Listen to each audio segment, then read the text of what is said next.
What's up, Sunday fam? Welcome back to another video. This week we are talking about the new K-drama that came out starring Song Joong-ki called Vincenzo.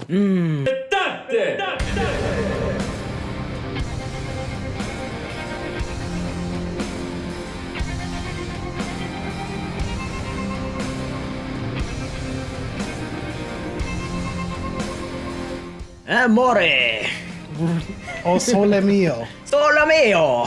So what's interesting about this that just jumped right out at me was the atmosphere of the show as it started out, because I was getting lots of Godfather, lots of mafia thriller movie vibes from it. But as soon as they left Italy, it was like, you only get that in Italy. Yeah, it was back to K-drama antics. Yeah. All over again, right? The quirkiness, the levities, the humor. There's a sprinkle of intrigue in here, but Vincenzo is an adapted Korean, adapted within the mafia family. He's a consigliere, whatever that means. I think we know what that means. That's the right-hand man of the big boss in terms of the crime he's just a family. lawyer? I don't know. Well, yeah, he's the main advisor.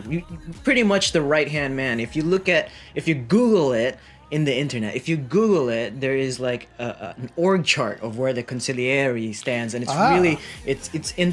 it's on par with the boss of the crime family. And of course, Vincenzo is the heir to the Cassano family. You know, he had an adoptive brother who he deemed undeserving of being the boss of the family, but his brother had other plans and tried to kill him, and so he had to flee to Korea. He'll never truly be accepted in Italy because, he's not Italian. Whether he's the heir apparent or not, it doesn't matter. So he does have a bunch of gold sitting underneath this plaza, though now he's in South Korea. It's not welcoming him very well, but I'm sure all of his troubles, all the ladies are swooning with this shower scene with his hot abs and his hot body.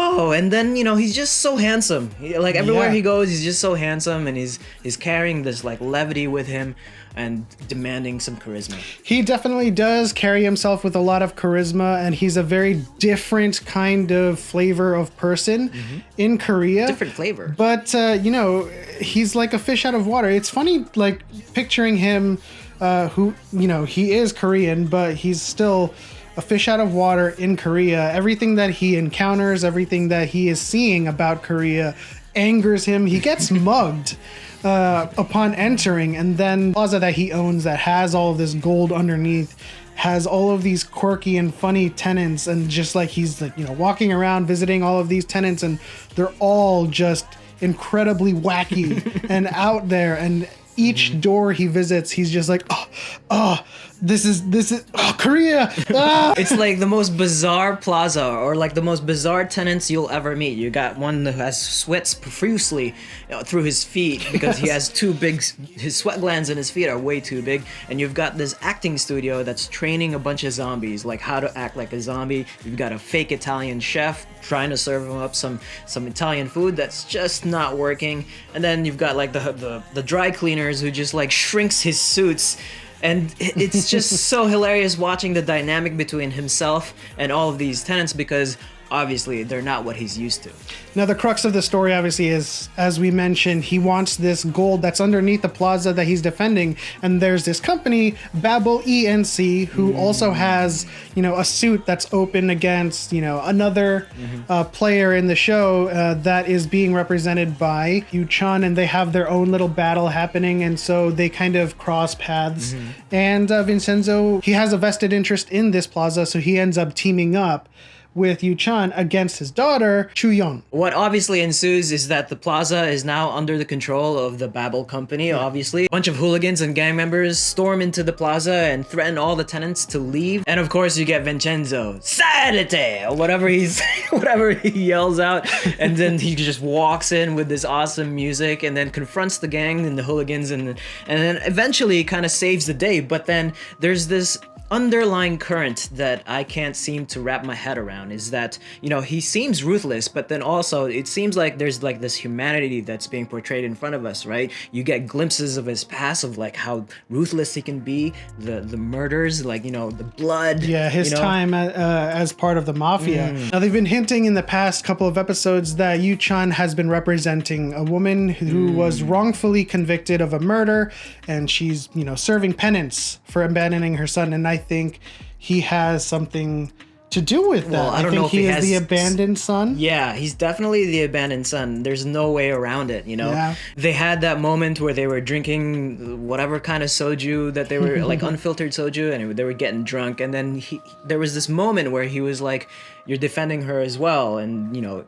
obviously that's just a connection that is probably his mother. And so through that conversation with the soju and just getting drunk, we find out that he is slowly but surely learning about how the weak and the powerless suffer under, you know, the rich and the powerful. It kind of mirrors his time in Italy, like he had served the rich and powerful, and he's now witnessing how they all suffer, and it's just having an effect on his persona. I think he knows all of these tricks that the rich and powerful employ against the weaker and make them suffer, right? Yes. And so I think his brand of justice is going to collide with the same types of players that he's used to dealing with.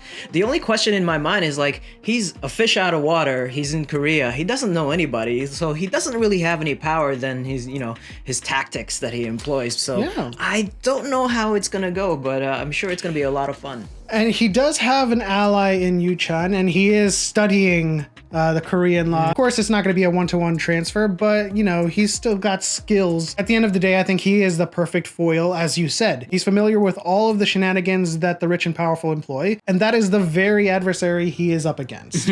At the very end, he concocts like this really cool tactic, which is to throw a huge party, starts tagging some famous Instagrammers in, no, not Instagrammers, Outstagram. Well, anyway, they delay the demolition of the plaza, and then there seems to be a little bit of love in the air right there. Yeah, I'm not sure about that. They did end that episode where they were, you know, catching eyes at each other. I don't know what that means or how to interpret that. I guess it's a potential love interest for him, but I don't ship it, which is odd because I usually ship a lot of people in the very beginning.